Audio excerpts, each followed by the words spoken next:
बाप शराबी बेटा जुआरी कैसे कैसे लोग यहाँ, बाप शराबी बेटा जुआरी कैसे कैसे लोग यहाँ। एक ने बेचे घर के बर्तन, एक ने आंगन बेच दिया, और घर में ज़रूरत आन पड़ी तो बेटे ने ये चाल चली, बीवी का एक तार न बेचा, माँ के कंगन बेच दिया। मेरे प्यारे दर्शकों, मैं हूँ एम ए रफ़ी और आप देख रहे हैं लोकमंच वक्ता लाइव।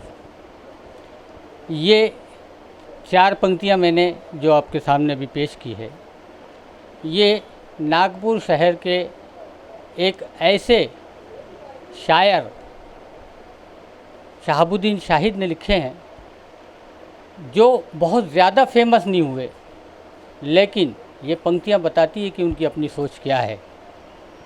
उनकी अपनी सोच, उनकी अपनी एक चाहत, वतन के नाम हो या ज़िंदगी के मोड़ पे आने वाली कठिनाइयाँ, उससे गुज़रता हुआ शहाबुद्दीन शाहिद बड़ी खुशकिस्मती आज हमारे साथ मौजूद है।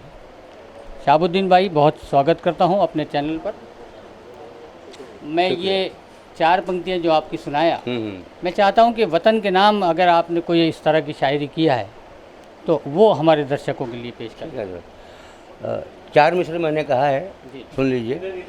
वतन के नाम पे हम अपनी जान दे देंगे, वतन के नाम पे हम अपनी जान दे देंगे। ये जान चीज़ है क्या, आन बान दे देंगे। हमारे घर का हर एक आदमी मुजाहिद है, हम एक फ़र्ज नहीं ख़ानदान दे देंगे। ये 4 मिसरे मैंने किसी मशायरे में मैंने पढ़ा था। उसके बाद और दूसरे कतार अगर आप बोले तो मैं सुना देता हूँ। जब अपने पास मुक़द्दस किताब है शाहिद, जब अपने पास मुक़द्दस किताब है शाहिद, ज़माने भर की किताबों से प्यार क्यों आखिर। वो जिसके हर्फ हिदायत का दर्स देते हैं, उसी किताब पे गर्दो गुबार क्यों आखिर। ये कुरान के ऊपर कहा है मैंने। और चंद कतार और मैं सुना देता हूँ। हम जो खामोश हैं ठहरे हुए पानी की तरह, लब हिला दें तो समंदर को रवानी दे दें। सूखे होठों पे न जाओ ऐ ज़माने वालों, हम तो वो हैं कि जो सहराओं को पानी दे दें। और चंद कतार अगर बोले तो ठीक है, नहीं तो फिर दूसरा कोई। एक सबसे पहले तो मुझे ये बताइए कि हमारे दर्शक ये भी जानना चाहेंगे कि शायरी का जो एक माहौल बना, हाँ, ये कैसे हुआ। यूँ कि शुरू में हमारे इब्राहिम भाई, आपको जानते ही हैं उनको, उनका इंतकाल हो गया, तो उनके साथ बैठना, हमीद अंसारी उनके साथ बैठना, तो उनके साथ शायरों के साथ बैठना, कव्वालों के साथ बैठना, तो वहाँ से थोड़ा सा इल्म आया, हासिल हुआ थोड़ा सा। फिर दोस्तों में कुरान हदीस की बात हुई, वहाँ से कुछ इल्म आया। तो हुआ कि एक माहौल मुझे शायरी का मिला। हमीद अंसारी बोले तो एक माना हुआ शायर था, हुआ अल्लाह उसको जन्नत नसीब करे, उनका इंतकाल हो गया। तो ऐसा मुझे माहौल मिलता गया। तो वो माहौल जब आया मेरे सामने, तो मैंने भी सोचा कि कुछ मैं भी तबाह आजमाई करूँ। तो फिर मैंने कुछ कतार कहने के लिए मैंने शुरुआत की। मैंने शायरी में उस्ताद कौन रहे आप? हमीद अंसारी साहब। हाँ हाँ, वही मेरे उस्ताद रहे। अब उनके इंतकाल के बाद कभी नसीम भाई से ले लेते हैं, कभी नसीम नागपुर से, कभी इसला ले लेते हैं, कभी और कोई जो है दुनिया भर शायर है। आप ज़्यादा तो कहते नहीं है, थोड़ा बहुत कह लेते हैं, उनसे इसला ले लेते हैं। कभी मशारा है तो पढ़ लिया, नहीं आया तो बैठे हैं घर में। कुछ कतार सुना रहे थे आप? हाँ, तो कतार किस मफहूम पे सुनाऊँ? है तो बहुत सारे कतार, सुनाऊँ क्या मैं? 4 मिसरा और मैं आपको सुना देता हूँ।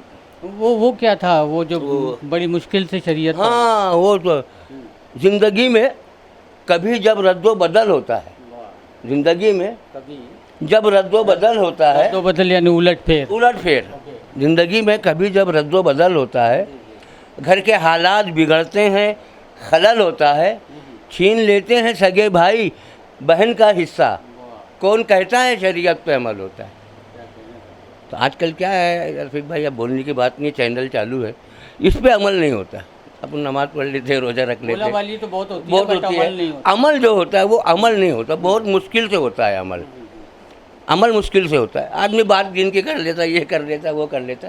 जब प्रॉपर्टी का मामला जब आता है बहन भाई का, एक मैंने आम बात कही है, और जहाँ तक मेरा ख्याल है, मैंने दोस्तों से मिला है तो बोले ये तो कौम का अलमिया है, ये जो तेरे 4 मिसरे ये कौम का अलमिया है।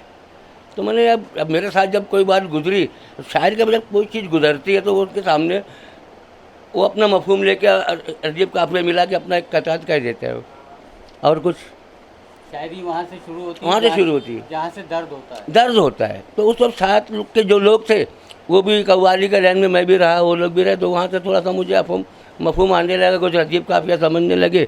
जो नहीं समझ में आया हमीद अंसारी ने समझा दिया, फिर नसीम भाई है वो भी मिले, उनसे कुछ समझ लिए। मशायरे मिलते हैं मगर मैं मशायरा पढ़ने जाता नहीं हूँ मैं।